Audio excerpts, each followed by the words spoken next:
Thank you. Let's get started in this session.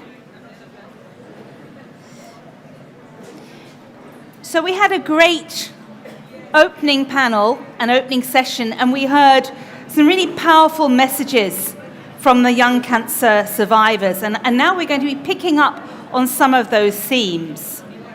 And as a reminder, we've had 3 workshops so far. So this conversation is really built on the experiences and the messages that they brought forward. And this particular session is titled Policy Actions to Address Survivorships. And we're going to focus on 3 key transitions. And each of our survivors, in their stories, highlighted some of these challenges. And what I'm going to do, as people are still taking their seats, I'm going to invite you to use Slido, because we're going to launch a Slido poll, because we're going to ask you a question. These 3 transitions that we're going to talk about, which one do you think is the most challenging in terms of mental health? And the 3 transitions, and we're going to cover them in this panel, are the transition from the acute hospital care, the treatment for cancer itself, to when you leave that cocoon of the hospital and go back home. That's quite a big transition. The second transition is from pediatric to adult healthcare service. And some of our panelists talked about, getting a cancer diagnosis just at that point of switching from children to young adult and what that means. That's a big transition. The third transition is from oncology to general healthcare. So we talked about some of the issues, the psychosocial issues, the fertility issues, access to credit, a mortgage, your life plans. Can you still dance? Can you do sports? What can you do? So those are 3 big moments of transition. And we got a real focus here on mental health. So we're inviting you to think from the perspective of mental health. Which of these transitions do you think is the most challenging? In our panels, we're going to address each of these different transitions. We'll touch on them. But let's get a sense from you. And you can vote here in the room and back home.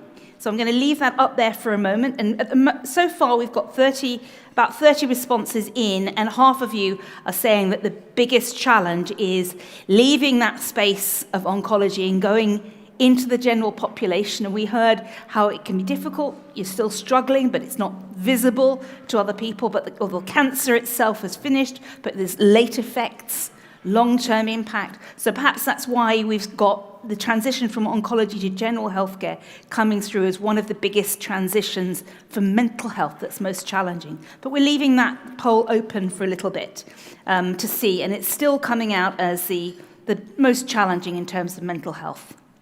So I'm delighted that the person who's going to open this and set the scene for us is from the European Commission. It's John Ryan, who's the Acting Deputy General Director for DG Health and Food Security from the European Commission, works with Sandra Gallina. John, the floor is yours. Thank you very much, and good morning, everybody. Good morning, Tamsin. It's a great pleasure to be here and to open the panel on policy actions to address survivorship. Each year in Europe, there are many new cases of cancer in children and adolescents, but of course, thanks to advances in treatment and care, a high number of these patients will continue overcome their battle with cancer each year. And this trend, of course, is going to continue in the future as treatments improve and as care improves. So the number of people surviving cancer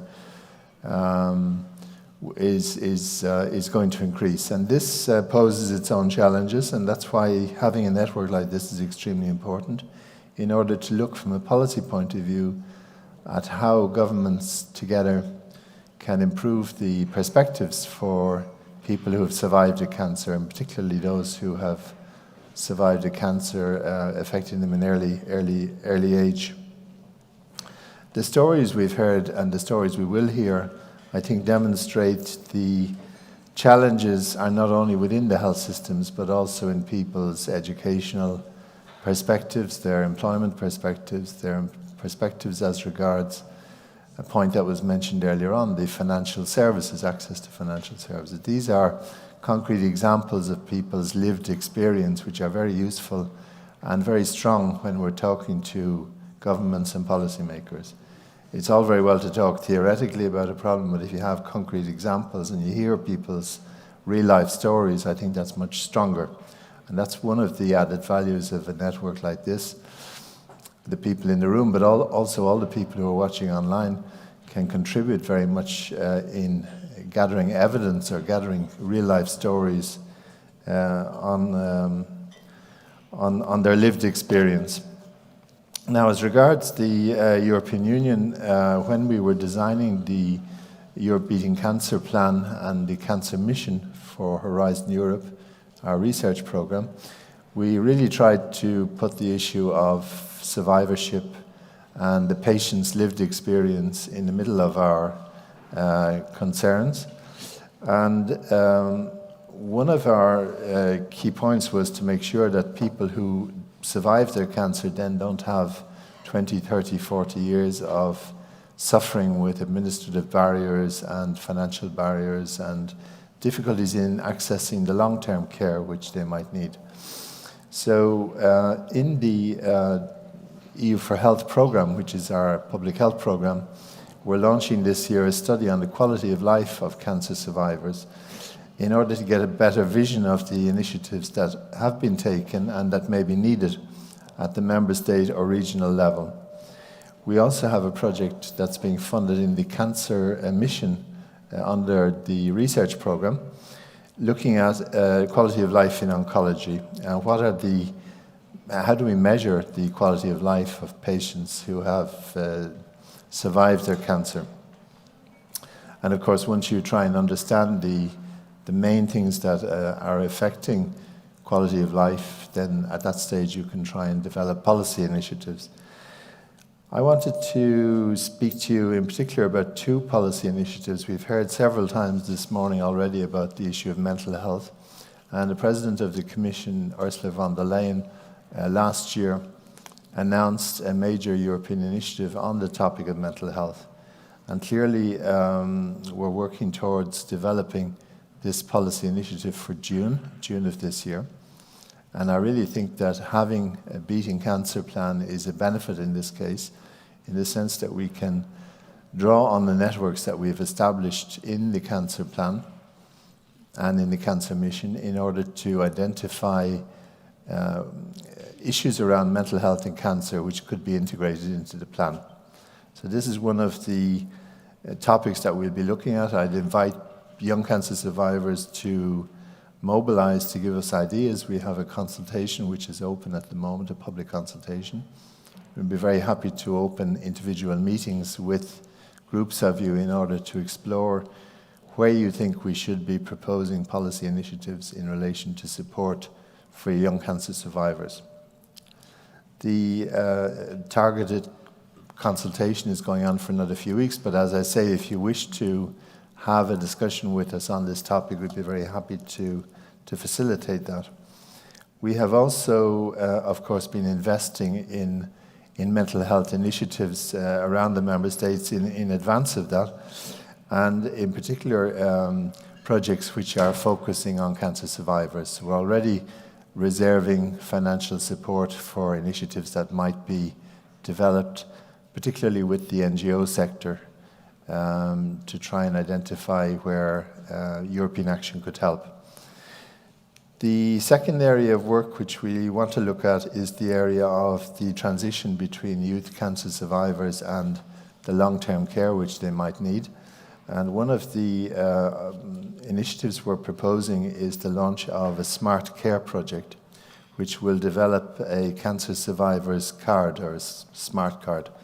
The idea is really to provide the link between the experience of healthcare as a cancer patient and then the longer-term support which a patient may need, either in the cancer setting or in the wider health setting. And this project is being launched at the moment. We're trying to identify the linkages between the history of the treatment of the cancer patient and the longer-term electronic health record, if you like.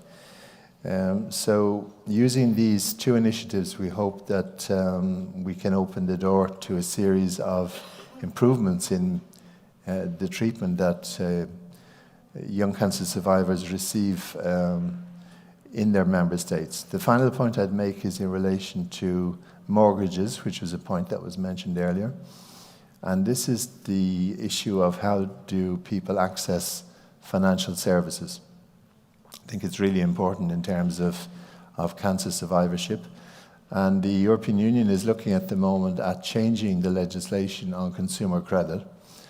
And in fact, we will be introducing in this legislation measures to stop financial service providers taking a person's health into account when you go beyond a certain period. So I think the period that they're discussing at the moment is 5 years. So your history from the previous 5 years will be taken into account, but when you pass the 5 years, it will no longer be taken into account. So that would be a major step forward if and when it's adopted. In a practical way, this is an example as well of where the European Union can actually implement legislation, which is really the gold standard for changing things at the European Union level, because it means that everybody has to do the same thing. Thank you very much again. Please come and join me on the stage. And, you know, it's so important to have the Commission here in both listening mode and recognising where you can take the clear messages from the cancer patients and then implement them through the different policies and initiatives and even legislation. We heard that in the previous session when we asked the young cancer survivors, what do you hope people will take out of this? And this important message that we want to be heard in a meaningful way, but also that we want to see it linked into action. So this is a really useful panel. So now I'm delighted to invite some people to come and join me here on the panel. Joining me online and also welcome is Patricia McColgan, who is going to be giving perspectives from parents and caregivers of young cancer patients and survivors. So welcome, Patricia. I hope we have you connected online. Hi, Patricia. Excellent. Anna, would you like to come and join me? Anna Amartu Chute, if I've pronounced it correctly. You're going to be sharing some of the perspectives from the young cancer patients and survivors groups. Professor Gabriella Pravetoni, the director for the European Institute for Oncology. Tim van Horenbeck, who is an AYA advocate Stand Up to Cancer and also going to be part of our young cancer survivors. And Dr. Amanda Drury from the Cancer Mission Board. So welcome to all of you for joining us. Now, this session is going to highlight on these 3 key transitions that have all been demonstrated to us by our earlier speakers. And we're going to look at each one of them in turn. We're going to try and understand where there is room for a policy initiative to make a difference. John has explained, for example, the key aspect of changing the legislation so that cancer survivors no longer face discrimination when they need to get a mortgage or life insurance or travel insurance or all of these other elements. So that's just one policy area. But let's start with, and I said we're going to talk about 3. The first one we're going to address is that moment of transition from acute hospital care to the home environment. And that can be very abrupt. The day the treatment ends, and particularly now increasingly, some treatments can be given at home. So there is this big change. The intensity of the acute care in a hospital ends, and you then have to go back to a home environment. And then just have to sort of deal with all of the emotional impacts, the long-term impacts, etc. So I'm going to start with you, Anna, because I promised that each panel would start with the experience of patients and always end on that. You discussed this issue in the workshops yesterday and earlier in the month. Can you share what was the messages coming out of the recent workshop, and particularly on the mental health aspect of, you leave that cocoon of the hospital environment. Konstantinos on his earlier panel said, look, between, I think, January and July, I spent most of my time in hospital, and then you have to go home. What did the workshops say? I think in all 3 workshops, but also within the Youth Cancer Europe community, what we heard is, as it was already mentioned, repetitive. And I think there were 3 main key areas of challenge that obviously lead to impacting the mental health. The first one was actually mental health, and that the patients experience a lot of anxiety and depression, but also the carers have to switch from the role of being a carer to actually being a healthcare professional in most of the cases, and also that the patients or survivors feel like they completely need to readapt to a new environment from the hospital back home, which sometimes also affects them again from a mental perspective. But they were also health-related issues that obviously again impact the mental health, and the fact that they had to manage their health by themselves, and to continue the medication without the constant eye of the healthcare professional. The fact that the medical record was not really available to them, so they didn't actually input the data on what they were actually doing. If they were giving themselves the treatment at home, they couldn't complete that. And also, if they are survivors, that they don't have access to a medical care plan or follow-up. And some other survivors mentioned that, for example, for pain medication and pain management, that was harder to manage at home.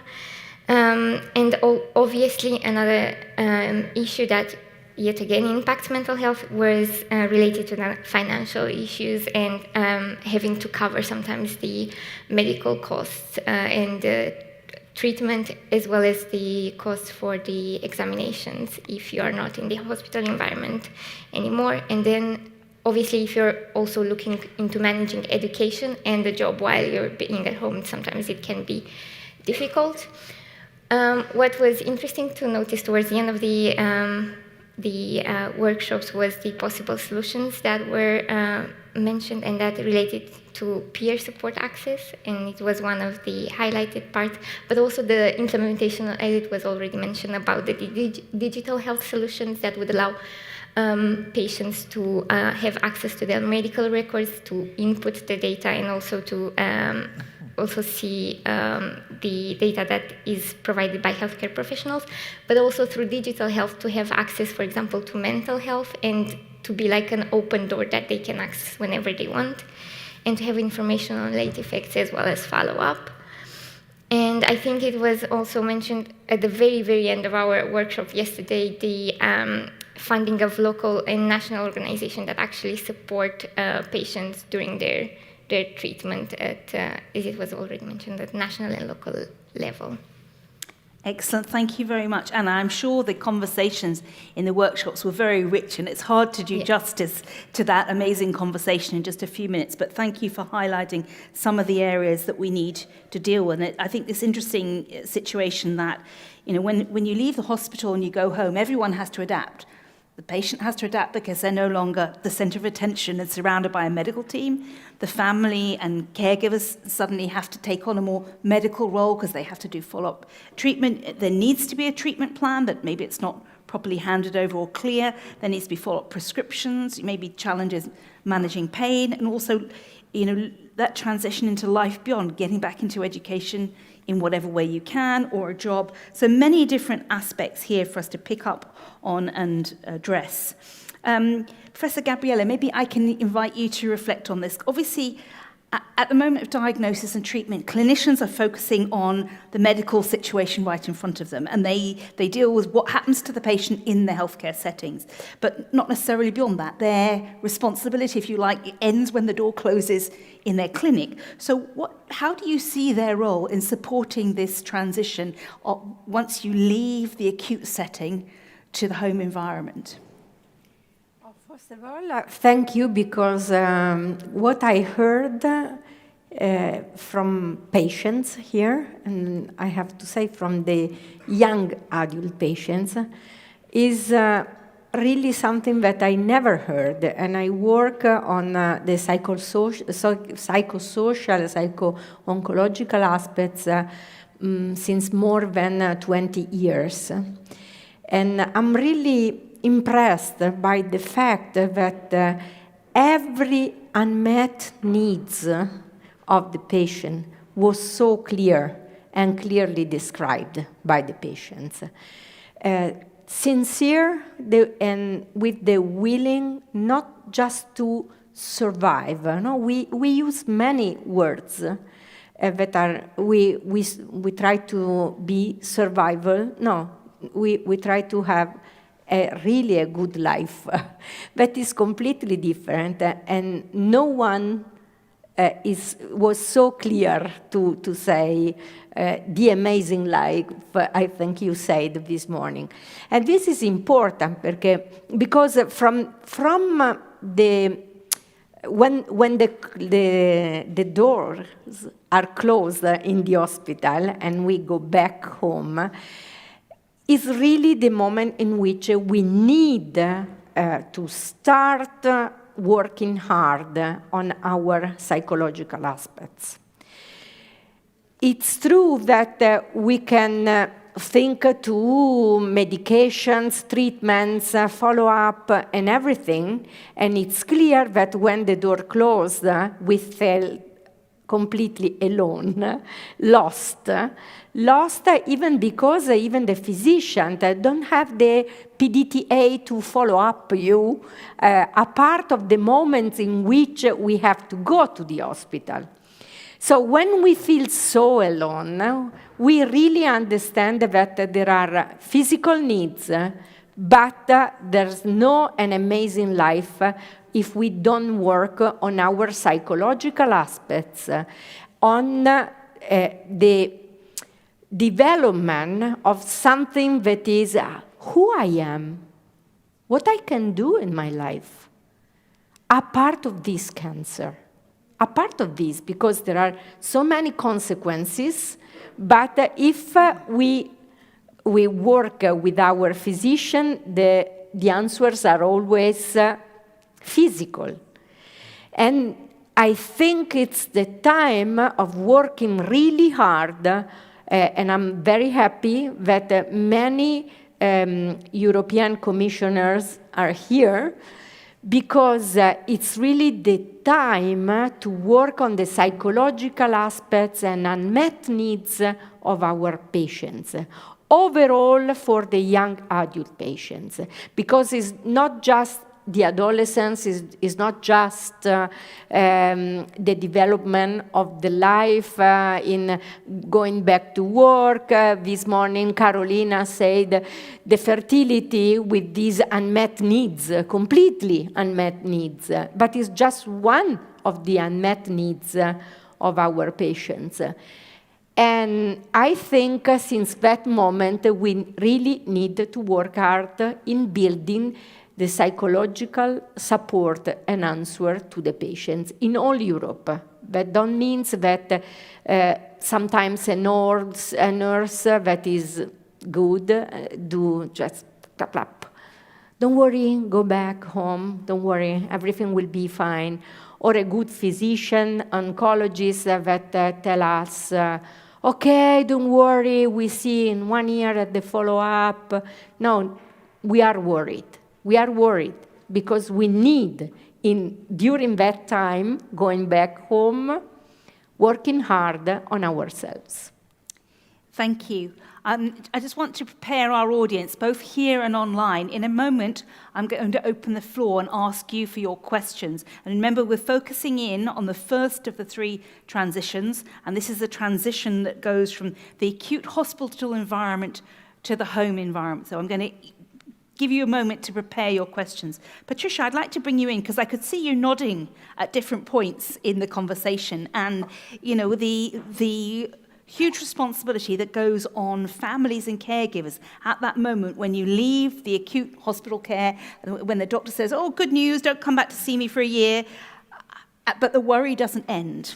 And families suddenly now have to take on the surveillance, the early warning system, and all of those other things, and suddenly have to know all the medication regimes. It's quite a big task there. What would you like to comment on?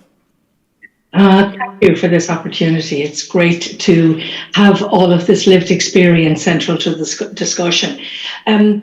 It can be very scary. I know that in some countries that when people leave the acute treatment, they have opportunities to go to long-term follow-up. But in the majority of our countries in the EU, that just simply doesn't exist. And for many people, it can be one of the most scary times.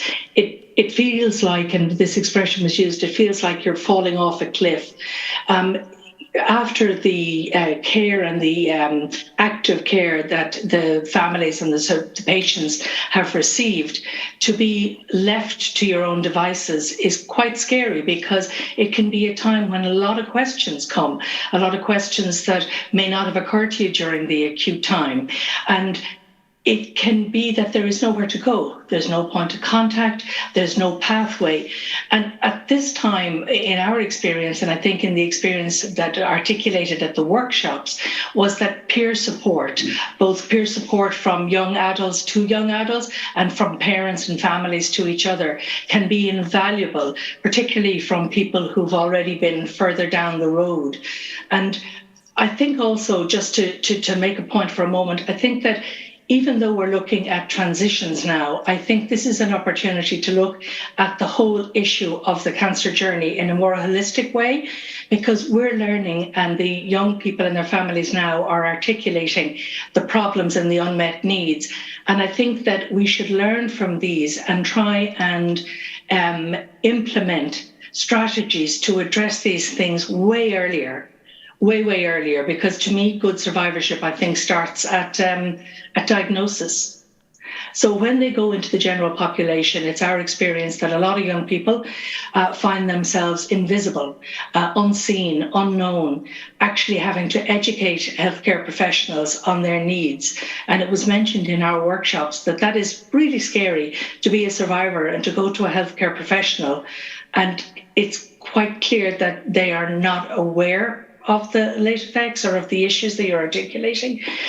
So it really needs that this whole area of healthcare, both for mental health and physical health, really needs to be addressed and to attract more practitioners to it. And I think that the people with lived experience have a great role to play to help people understand what it is, because there's a real lack of understanding at the moment. Thank you for that, Patricia. I'd like to ask the technical team if I could see the Slido questions on my return screen, because this is the audience online. We'll be asking questions via Slido. Here in this room, we're going analog, and it's going to be hands up if you have a question that you'd like to ask. And remember, we're focusing particularly on that moment of transition when you go from the acute hospital care to the home environment. And our panel members have shared some of the challenges that are there. And in a hospital, you may well be surrounded by a multidisciplinary team, but once you leave that, often it's maybe just a GP, but there isn't a follow-up. And thank you. Rosanna, you've given us a message which says, please, we're not just cancer survivors, we're also full of life. We have a sort of vibrant life ahead of us. So I apologize if, we've put people in a box by in this audience, you're either a cancer survivor or not, but that doesn't mean that that's the only definition that's being used. So thank you for that. Young people full of life. What question or comment would you like to make about this key moment of transition? And again, we've heard about the difficulties, how scary it is, how challenging it is. Patricia mentioned the power dynamics. It can be very difficult to go back and ask your professionals for, I've got a question, I'm not quite sure what needs to happen here. Is this normal? How do I do this? So is there anyone in the room that would like to take the floor? Yes, we're going to I'm not quite sure how this is going to happen, but a microphone will come to you and you'll have a chance to, we've got a throw box. So if you're good at ball games, we're going to throw you the microphone. Here we go, great. Please just introduce yourself and make your question or comment. Let's try. Okay, now you hear me. My name is Sharunas. I'm coming from Lithuania. I am a cancer survivor living with leukemia for 16 years. It is related to the question, but it was more about Dr. Google. So what you are saying, all is great when you have peer support groups, when you have patient organizations, and when you can access the oncopsychologist and all of that. But in reality, before any of that happens, you go online and Google for that information. Now today, in the opening sessions, we heard a lot about how many projects the European Commission is sponsoring. I remember the one we told yesterday, European Cancer Patient Data Center concept, yeah? So what I'm thinking, there's a lot of resources which are being pulled together, a lot of smart people with good practices, but somehow that is not accessible yet. So my question will be when it will be a reality, and I know likely they will see when the projects will finish and la la la, but this is what my message is. As a survivor from Lithuania, I never expect to find a good quality information in my language. And if you are in a big country, maybe you have different perspective, but you still look for information. You have translation tools, so that any resource in any language is not a problem anymore, if you can find it. And if you see something on a commission website, you immediately give it credit. So when you see something on a website which is funded by European Commission, blah, blah, blah, somewhere where you check traffic, we are young people, we know how to see if a web page is live or not, and then you see we had 10,000 visits through 10 years, it's not something you want to read on. So what is a good quality standard, meaning it was a result of EU project, is not making it to the cancer patients. And this is when, through all of the pool of projects that you are doing, my question is, when all of the things that we're discussing in the conferences in Brussels with a selected few hundred people in here, when the millions will be able to access that information at their fingertips, when they go in Google, and it's among the first results that the browser retrieves. Thank you. Okay, thank you very much. And I think, John, I'm going to be handing that hot political potato over to you about when people will be able to feel a difference in their lives. But I think there's a couple of elements you said. First of all, that information that has got an EU logo on has an inherent level of trust, which is a good thing. Not always in our distrustful world is that the case, but it needs to be up to date. It needs to be in local languages, and all of these new things that are being promised. When are they likely to come online and people actually feel them in their everyday lives? Yeah. Let me say that the issue of how people access health information is a core issue. It's not restricted to cancer. We're still in the COVID period, and we're still living the vaccine skepticism, which was generated largely by media reports and by social media reports. So I think it's really important to find a system in which information can be shared. It's not only a question of putting the information out there, it's also a question of the languages, as you said, because not everybody is familiar with these translation tools. So making things available in different languages is important. And I must say that the information which I was able to access regarding COVID vaccines on the European Medicines Agency website was gold standard. It was totally gold standard, but if you type in COVID vaccines in Google now, I am prepared to buy a coffee for anybody where the European Medicines Agency comes up first. It will come up somewhere on the second or third page. And this is a question of algorithms as well. And either we can pay, of course, to have our websites put on the front, but that also creates distrust. So it's a very complex issue, I would say. If you go in an aggressive way in promoting information, that can also have negative effects, because then you attract sort of negative messages to that website. So we are looking at the moment on, particularly in the area which I'm following closely, the vaccine issue, how we can, in a clever way, make sure that citizens have access to reliable information. The projects which we're funding as well try to do the same thing in their own area of activity. The problem often is with projects which are funded by the European Union, that you're talking about 3, 6, 9 years maximum. And then integrating that information and updating it during that period is also a challenge. So I'm not saying it's easy. I don't have a solution immediately for this. But I think a tool which uses patients' own information, linking hospital data with their out-of-hospital data, such as we're going to propose in the Cancer Smart Card, might be a good approach. It's a web-based tool which we're proposing, rather than a card which will contain the data on the card itself. So from that point of view, it's one of the things we're looking at to try and improve the flow of information to cancer patients. For the population more widely, let me just say that we're competing a lot with what my former commissioner used to call the commercial determinants of health. And what he meant by that was that, I was reading in the car on the way up here this morning, the Irish measures against alcohol labelling, to inform the population about the dangers, including cancer, of alcohol consumption.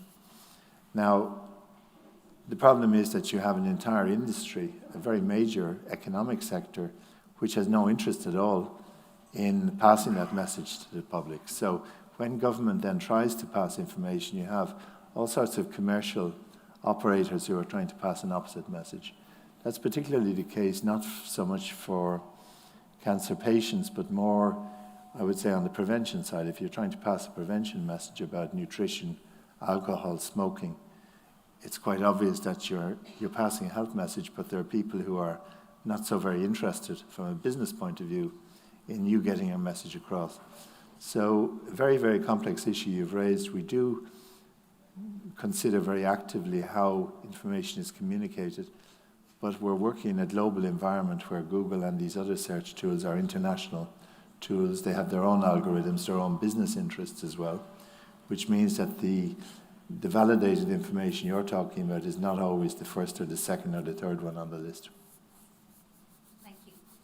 Tim, I know you wanted to comment on this, and then I see we've got a couple of questions. Vera, thank you for your questions online. We'll come to them. Tim, please go ahead. Yeah, maybe one thing I want to mention, and I validate both point of view, but it's very important to involve young survivors in making this website. We've actually been through this with Stand Up to Cancer in Flanders, where we basically asked the web designer to make a website where all the information is mentioned, but is it accessible for young people?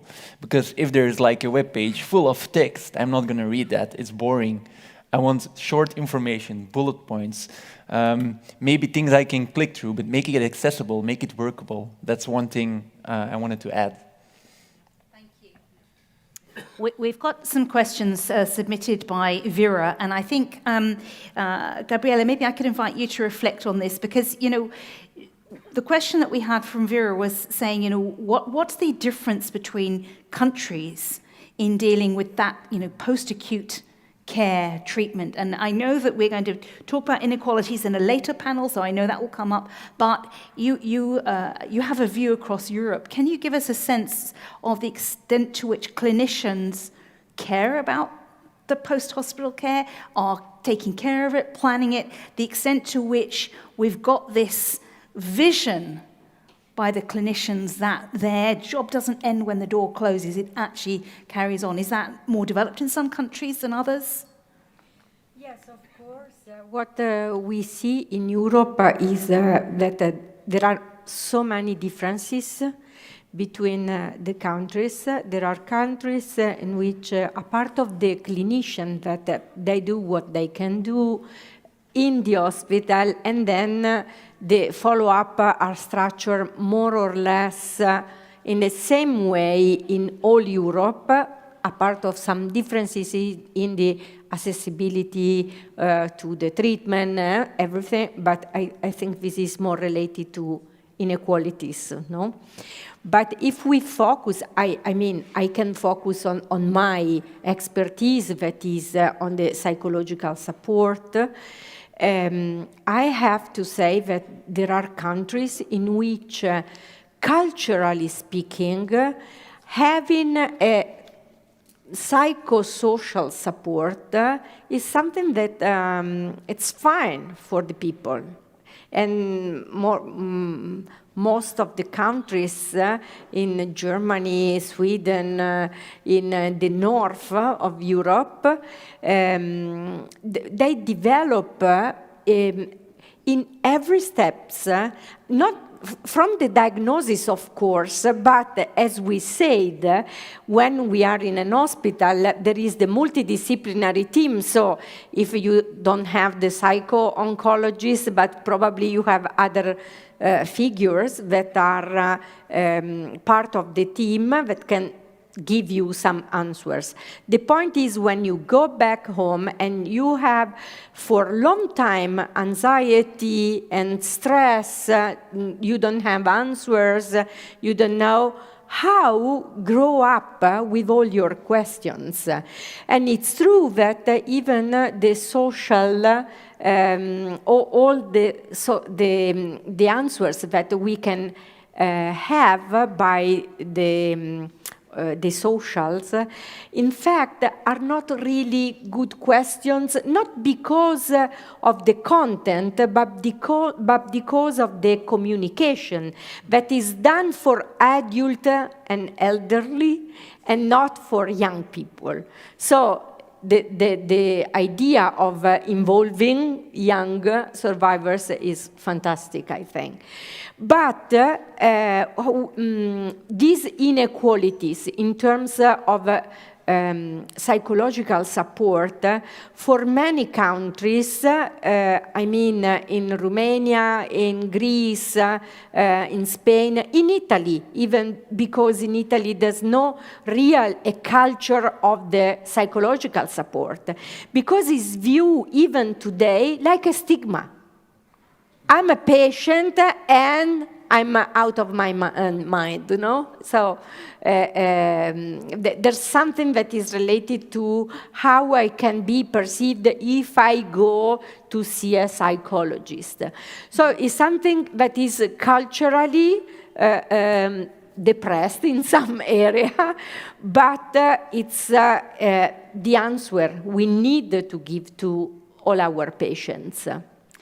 Thank you. We're now going to move to the second of the three transitions that we talked about, and this is the transition from pediatric to adult healthcare. And when we asked you your questions, this is the one that the least of you said had the big challenges. So only 20% of you said this is the most challenging in terms of mental health.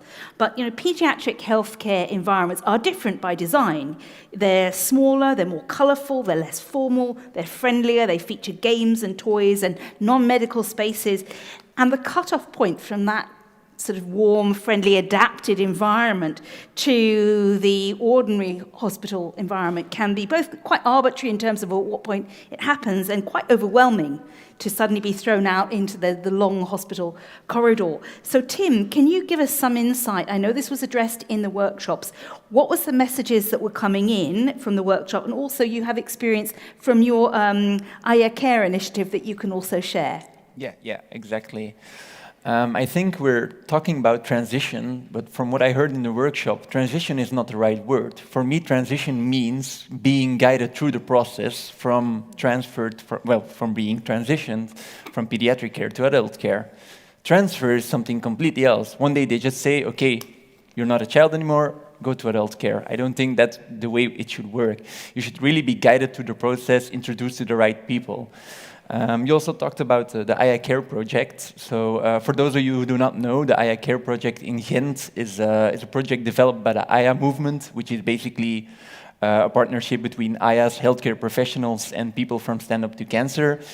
And we basically made an Aya Care pathway, which clearly describes what steps are needed, who is needed, what medical professionals are needed, all the way from the moment a patient is diagnosed till, very far after follow-up care. And we actually introduced this as a pilot case in one hospital where we asked them to introduce this care pathway in their treatment. And actually we received very good news lately because our Federal Minister of Health has decided to implement this project and to implement 6 reference hospitals in Belgium. So we are really glad that this is taken into consideration.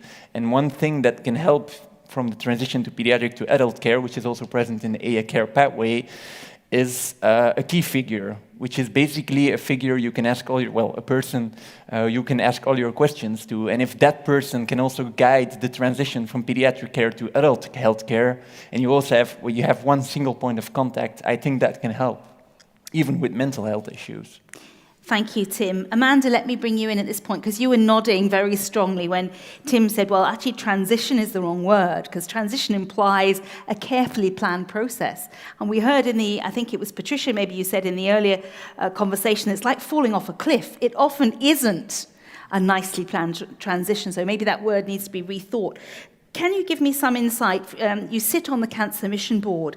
Are you, addressing what this transition process means, how it happens, and what can be done to make sure it is a nice planned pathway and not a very abrupt end? I think the important thing to say is that this is the first step in making plans around that transition, and the messages that come from today and yesterday and our workshops in January are the messages that we will be taking back into the mission board and starting to examine in more detail in how we go about implementing the changes that we've heard from you that you need, and working with you as partners to achieve that, because there's nothing about you without you. If we're talking about cancer patients, you must be at the table. If we're talking about people who are living after cancer, they need to be at the table. So this is the first step in that consultation. I think for me yesterday, and I say this coming more as a nurse rather than a mission board member, is really when we were talking about those transitions, it was that often the themes that were coming through were very consistent across all three, from pediatric to adult, from oncology to general, and from acute to home. It's that sort of falling off a cliff, you're feeling like, I don't know who to contact. And I think the psychosocial aspect that we were talking about earlier in this session was that, yes, the door feels like it's being closed. There was such disparities in who had access to psychological support and when it was being offered. And often it's being offered perhaps at the wrong time. At diagnosis and in treatment, you are seeing healthcare professionals, many different healthcare professionals throughout your treatment. And the challenge is that the day that you walk out the door of the oncology ward, suddenly you might not see someone for 3 or 6 months, and it's who to contact when that time comes. And I suppose as a healthcare professional, as a researcher, as a mission board member, I think we need to move away from this idea of assumption that someone else is looking after the unmet needs of a cancer survivor, that someone else is giving information, that someone else is doing this job. All of these is every healthcare professional's job. We need to really move back and look at this from a wider angle. I am not just a nurse giving treatment. I am a nurse who has an opportunity to ask this person, what is important to you today? And what's important today will be different next week. It will be different in 6 months' time, and it will be different in a year's time. And it's for us to be conscious as healthcare professionals that we take that into consideration all the way out. It's not just 6 months after treatment or 5 years after treatment, it's for the rest of that person's life. Thank you. Patricia, I saw you nodding several times, so I'm going to invite you to come in. And while I do that, again, I'm about to open the floor to the audience here and online, so it will be your moment to ask questions about this or make a comment about that transition from pediatric to adult care. So Patricia, please go ahead. One of the things I'd just like to follow up on that Tim mentioned, in Ireland, we have recently, or last year, published an adolescent young adult framework, and it's being implemented at this time in 3 hospitals in Dublin and in Cork and in Galway. And again, it's dealing with the adolescent and young adult, who are a very particular population, and in a very holistic way. And we hope that will very much help the transition to the adults. So this is something that I think that could be looked at to help the transition. Another thing, I think that we talked a good bit about collaboration, and to me, that's the magic. I really, really think so. And I'd like to just bring attention as well to the number of really active NGOs that are already in place on the ground throughout Europe, many of the members of Childhood Cancer International in Europe, that are actively involved in the survivorship community. And I know that they would be more than delighted to assist and help to bring all of the feedback that they've gleaned over the years and all of the lived experience that they have to help the project move forward. And the last thing I'll just mention again is that in terms of peer support. It would be wonderful if there was an increasing, or if there was more awareness of that at earlier stages in the cancer patient's journey, because it can be invaluable. That sense that people are expressing here now about the feeling of normal and shared experience, it is again the magic. So I think that if we could, as part of our plans, make sure that that's integrated earlier in the process, I think that would be hugely helpful. Excellent. Thank you, Patricia. The floor is open here, and we've got that lovely catch box. Oh, we've got a couple of hands going up. That's great. We're going to throw the microphones over. Great. Yes, please go ahead, introduce yourself, and tell us what your question or contribution is. Thank you. So I'm Karina Schneider. I'm also a survivor of Ewing sarcoma at 17. And so to the topic of transition, so transition hit me hard. But what I would like to add also, be it transitioning from acute hospital to home or to follow-up care or to adult health care, I think one thing that we also need to better implement in our culture is giving information and full disclosure. And also, so you are sent home and there's the promise of, okay, you go through treatment now and then you can go back to your life. Bye. Come if you feel some, I don't know, like itches or I don't know. But you are not being told, hey, you might feel this or that. If that happens, please come. It might be that you feel different from your peers. We see that a lot. Reach out if you need support. I think this is a very, very crucial thing that we are still missing. I still sometimes don't know why. Is it because, we don't want to scare the patients of things that might come, but I think we need to address these things more so we are prepared as survivors, as patients, so that we can then proactively seek out help if it's not offered. Thank you. Yes. Go ahead. Do I just talk? Oh yeah, you can hear me. The most difficult transition was definitely the one from paediatric into adult care, because I know in Ireland anyway, when I was in paediatric care, kind of felt this very safe nest, this cocoon where we saw all the doctors in a multidisciplinary team, but then I felt just kind of flung out of the nest, kind of flailing around, and I had to see all the different consultants in many different hospitals, and felt like I had to become like a manager of my life, which was quite difficult at that time, having to make all the different appointments, and I still have to do that. But I think one of the big dangers of that as well is things often slip through the net. Notes weren't able to be shared with different hospitals, different scans, and that, I think that's a big danger, that medical things can be missed, and that could have been caught in a more timely fashion.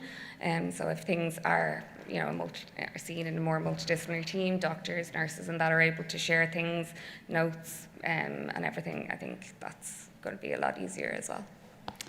Thank you very much. Does anyone else want to? Yes. Lady in the red, if you'd like to catch the microphone. Is that okay? Yes, yeah. Go ahead. I would like to know if there is some statistical or studies when things go wrong.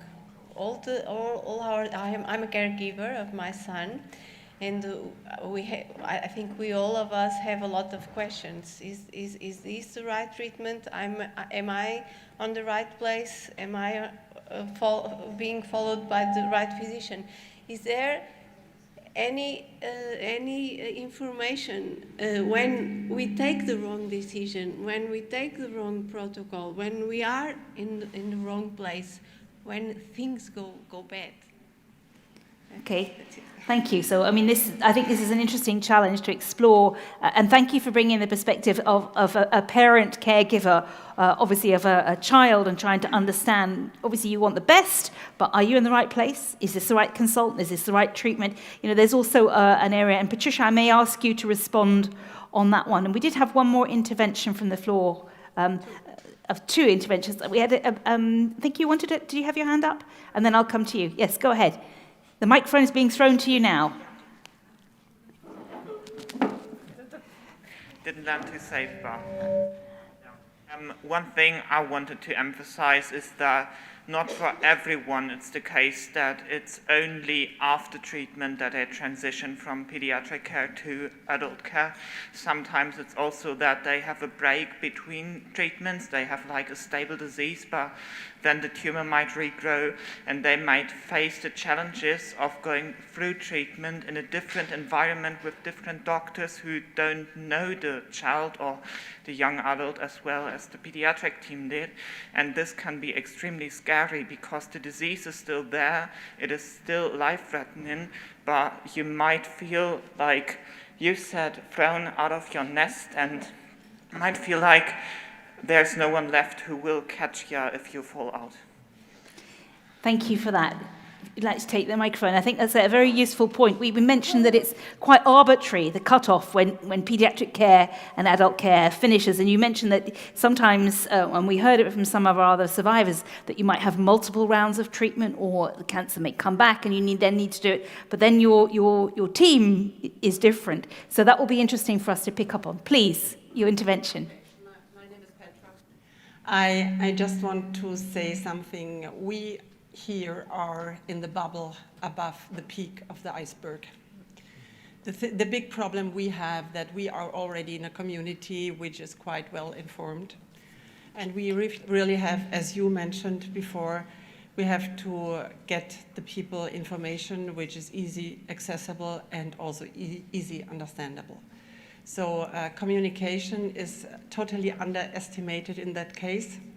A good and high quality dissemination is really one thing we have to take care of.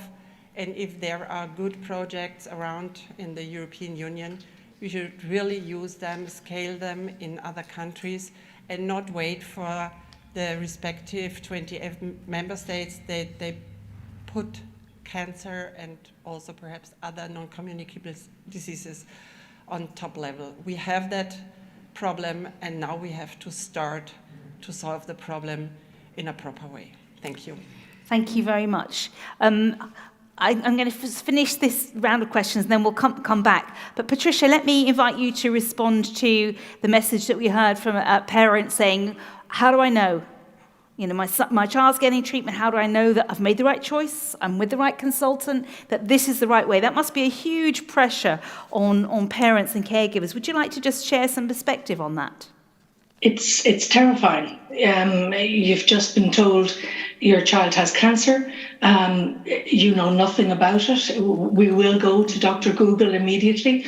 If I was to say anything, I would say to people, please don't look at anything more than sort of 3 or 4 years old, because the pace of change is so wonderful, and try to make sure that it is always really reputable national organizations. But frankly, to best of my knowledge, there is no way to check or to know other than to ask, your physicians, can you have a second opinion? And I know that culturally, sometimes that can be quite challenging. We, as a family, did get 3 or 4 other opinions, and it was gave us great confidence that they concurred with the plan that our doctors had.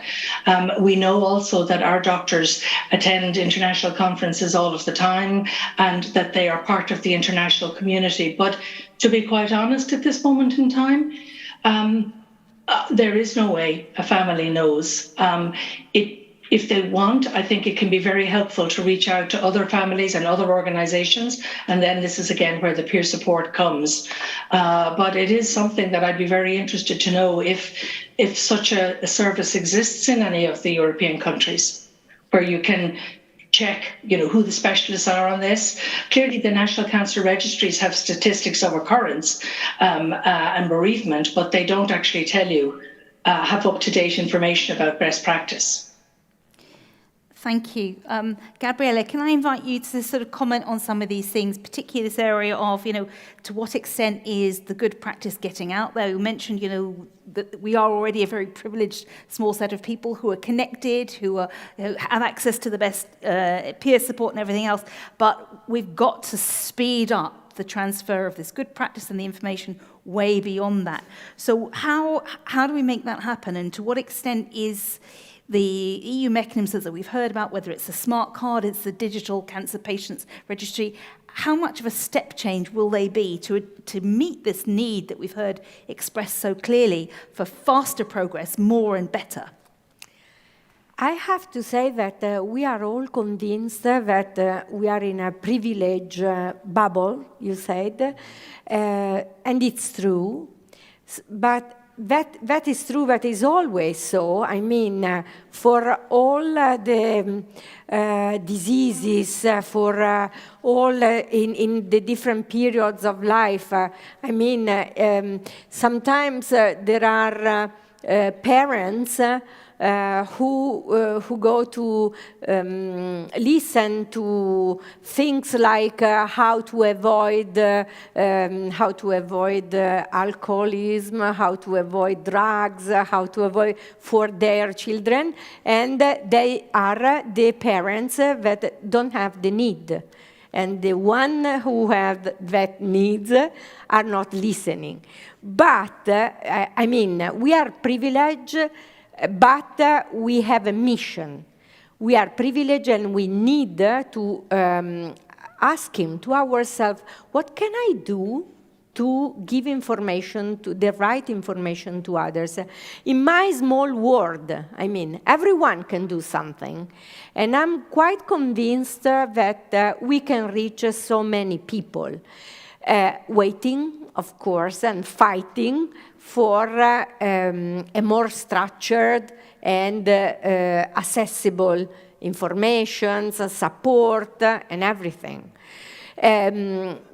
The first step is really what I can do. If you think there's something that I can do more to give information to others, to explain more that there are so many unmet needs. For example, of course, my examples are on the psycho-oncological part, so I know that it's quite a part of the system. But I need to be clear, this is one of the most frequent unmet needs, because young patients do not have answer in their, not only after the treatment, but while they are experiencing different things in their lives. And they cannot have the support by someone who is not a professionist on that, because there is the need of a personalized answer to my unmet needs, that are not the unmet needs of people, of young people, are my unmet needs, because I have my own personality, my own family, with my social support. That could be large. I can have good caregivers, good parents, or not. I can have more accessibility to communication and organization and groups, or not. So it's really important that we do all our best to give answer, but in the meantime, ask to have answer to the unmet needs of every patient by the organization. We, in a professional way, that is not that an oncologist must become a psycho-oncologist, because oncologists don't have time. They have 20 minutes each patient. They cannot be supportive in a proof way.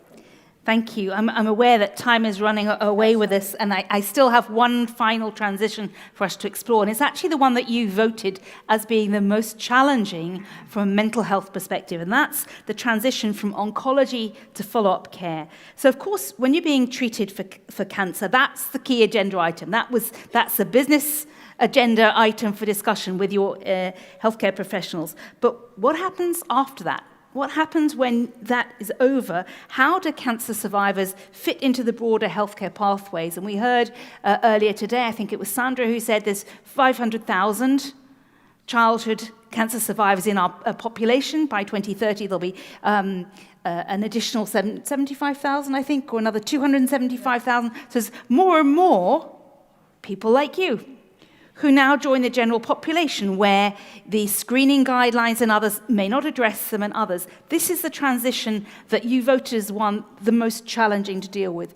We've touched on the issues of taboo and stigma, how much is shared, and do general health practitioners understand what your issues might be as a cancer survivor. So Anna, let me invite you to be the first person to respond on this, sharing either from your own perspective or the workshops that you heard of. This is the challenge that's the hardest from a mental health perspective.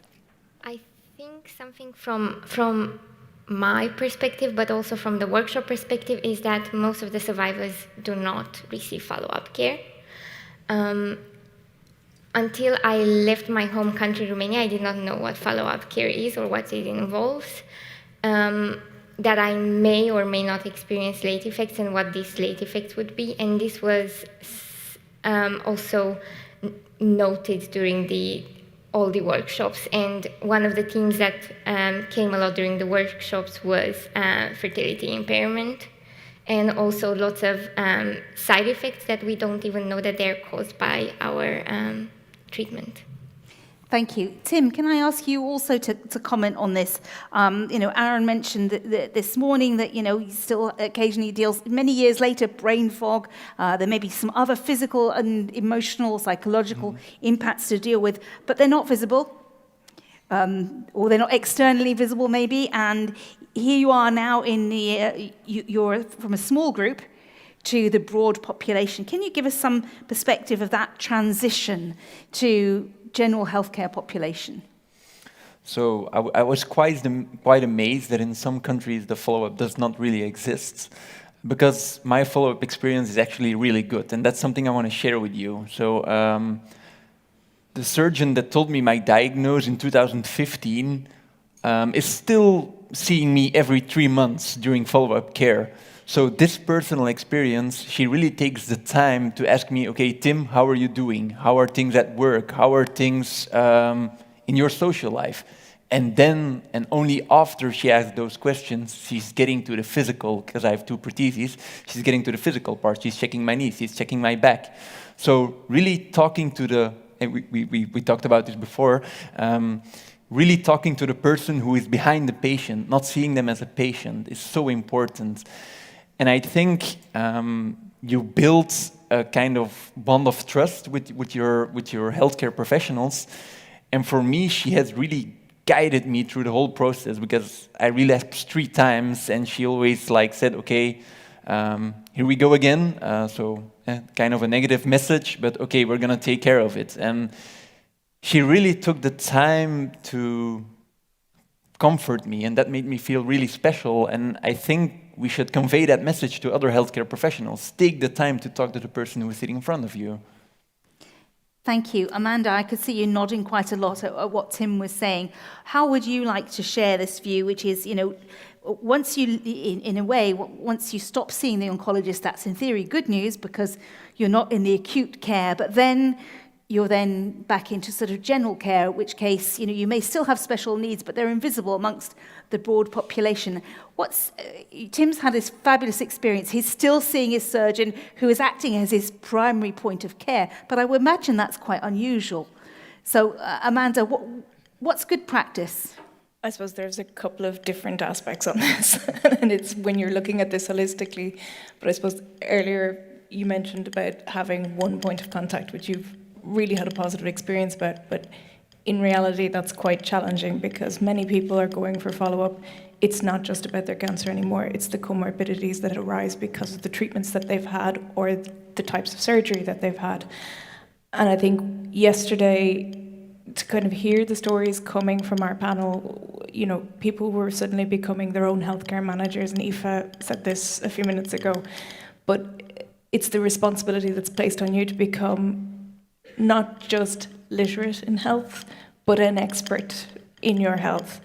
And that you're suddenly seeing general healthcare So it could be your family practitioner, your general practitioner, or somebody else who you're seeing in relation to an issue because of your cancer, and you suddenly have to be an oncologist to communicate what has happened to me, what treatments have I had, what are my major problems, and how are you going to help me? And then sometimes also having to go into the nitty-gritty of what all this means, because the person isn't familiar with the challenges that you experience as a person. I think the second part that came through from that then was how interoperable medical records are. And I think in our group we had about 15 or 16 people in the group. 5 people had access to medical records and none of them were digital. So they're talking about going into every appointment that they go to, and some of them are seeing 3 to 5 healthcare professionals. Can I please have a photocopy of my medical record so that I can put this into my notes and take this with me to wherever I go next? That places an enormous burden and responsibility on the person.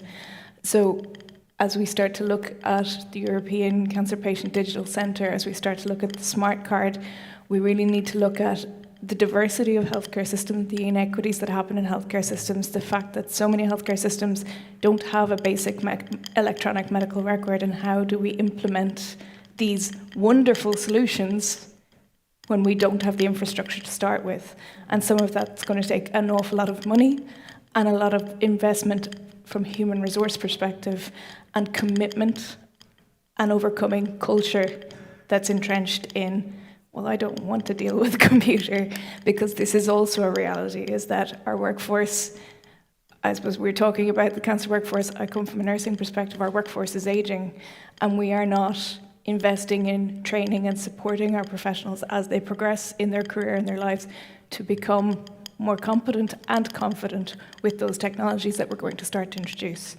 So this is a much bigger and complex picture than just saying, let's give information. Thank you.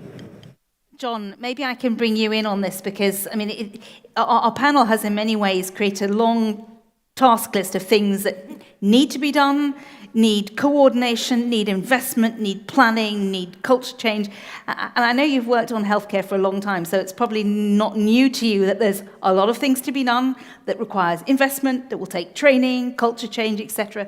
But do you see with these new proposals that are coming forward with the Cancer Patient Digital Centre, the ERNs coming of age, do you think we're actually at that inflection point that it might go from being a to-do list that never gets done to something that might actually start happening? Yeah, I just came back from a few days in Stockholm where we were talking about the cancer screening approach. And I remember when I started in cancer, there were only a couple of regional cancer screening schemes in Europe, in Alsace, somewhere in Germany, but it wasn't a national thing. Certainly wasn't a European thing. And we're now talking about extending the cancer screening at European Union level to new cancer sites. So I think this is proof for me that, you know, when people get together, when they decide to work on a topic, they can make progress. That's the first point. So it's a message of hope, really, I would say. And that was largely, don't forget, driven by cancer patients. It was not the member states who were knocking on our door saying, please, can we invest more together in cancer screening? Absolutely not. It was the oncologists and it was the cancer patients, the Europa-Donna people, plus people suffering from cervical cancer. And now I think it's really important in this meeting that the voice of health professionals who we have on the table, but also cancer survivors and cancer patients is heard. They should be driving the agenda and not some vague health economists, you know. So that for me is really important, that when we're investing at European Union level, we do hear and organise the voice of cancer patients and health professionals so that we understand where they see the gaps existing. The second point is, of course, whatever we do at European Union level is wasted if we don't have a proper structural link with the member states. Now, we are working very closely with the member states on planning their budget cycles. There's a system which is called the European semester, which means that the European Union reviews the national budget plans and spending plans and makes comments, recommendations we call them. This cancer plan is really an opportunity for the European Commission to target investments in the area of cancer, if we know what they are, of course, that's the problem. So you analyze the national situation in country X or country Y, and then you make specific recommendations, for example, on cancer screening or on pediatric screening, to the member state in question. And this way you somehow level the playing field across Europe by identifying where the gaps are through the budget system. Speaking to the member states is really important, and that's why we have a group of cancer stakeholders. We also have a group of member states, and we talk to them all the time, several times a month. So how does the patient voice get fed into that process, I think, is really important. That we find out before rather than after. Because it's very nice for somebody to come and tell you, you know, you should be doing this, you should be doing that. But if it comes at the wrong point and the money has already been spent, then we have a problem. Yep. So that's one of the challenges we have. Another point is the European Union is good at making legislation. And it might sound boring to an audience like this, but I would say that in a few weeks' time, we will be proposing the first review of the pharmaceutical legislation in 60 years. Now, in European Union law, 60 years is a hell of a long time because, of course, the European Union is quite young. So this gives you an idea that the legislation is really old in our terms. And we're going to use this opportunity to try and improve the access to pharmaceuticals and innovative medicines across Europe, to pediatric medicines, to orphan drugs. So this legislation is also a way that we can change the playing field. We have set up European reference networks, including for cancers. This is a way for doctors and specialists to speak to each other when they have a patient. Instead of sending the patient across the border, the information is shared between the members of the network. 24 of those European reference networks at the moment, and it's really important that we try and increase the number of patients who have access to that cross-border knowledge, because not all 27 member states are at the same level in terms of the knowledge they have on a particular disease, particularly if it's a rare cancer. And the third point, of course, is e-health. Now, e-health is a general problem of data sharing, data protection, data sharing. And we have, at the moment, in the Council of Ministers here in Brussels, in the European Parliament, a legal text which we're discussing with the member states on how to open up the sharing of data so that you don't have silos of data or boxes of closed data in the radiology department and more boxes of data somewhere else. All of these things are linked. It's important that the patient and the patient's carers have access to all of the data concerning the person. So this regulation is really important, I would say, to make sure that in all of the 27, you'll have a similar approach to health data. And of course, secondary data, then secondary use of data is important. That means how do you mobilize that data anonymously for research purposes. That's extremely important for health. Okay. The final thing I would say is on best practices. There are lots and lots of good practices happening around Europe. Problem is they're not happening in an equal way. And one of the things we have done, and I think we've done successfully, is to identify evaluated best practices and scale them up using European funds. So that's really an invitation to people in the room. If you know of something that's working well, if you think that there's a system which is working well in your member state, that can be shared with others and scaled up. Right. And then there was the issue of, one last point on training. None of this will happen at all if we don't have health professionals, and we have declining health professionals and increasing numbers of cancers. So the problem is really the interface between the two, and that's where Europe can help as well with interprofessional training schemes to try and increase the pool of health professionals. Thank you. We're going to bring this panel to a close, and I promised that each session would start and end with the patient. So Tim and Anna, we've been discussing what are the policy responses that could be helpful with some of these three challenging transitions that we've addressed. And again, we had a comment online to say, it can be scary if you're a specialist in what's happened to you and you go and see your GP and they don't even know what a bone marrow transplant is. There's a huge amount of responsibility on patients and their families that they're just not getting the support from. So what would you like to leave as the final message about what the policy responses should be? What I think is so important, and you mentioned this as well, is patient involvement. So get patient involved in any policy you make so you get the right perspectives. And the second thing I wanted to say is to make sure the thing you make or the policy you make is really adapted to the needs of the patients you're doing it for. From a mental point of view, it's very hard to address all needs, but and I still advocate for this, there needs to be a single point of contact within, I know you said it's very hard to do, but as a AYA, I can dream, and I can dream that every AYA has one single point of contact who they can contact with any issues. So that is one of my dreams. Thank you, and let's hope we can eventually make your dreams come true with a little bit of magic dust. But Anna, what would you like to share? I think one of the themes that we're also working at Youth Cancer Europe, and we would really like to see it implemented, is equality, diversity and inclusion, and also AYA care. And also this comes hand in hand with the standardization of the procedures at European level. But it would be possible to harmonize these procedures and access to treatment and care after treatment to cancer patients and survivors only if we first bring from the unequal level to the equal level and then to standardize, I believe. Thank you. So a levelling up from the areas that are not receiving the good practice that already exists, and then we can take everyone up to the next level. So can we say a warm thank you to the members of this panel?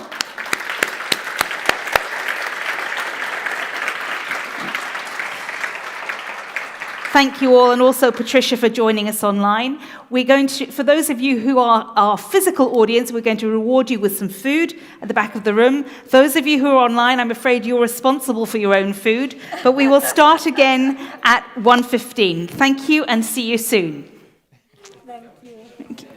Bye-bye. Thank you.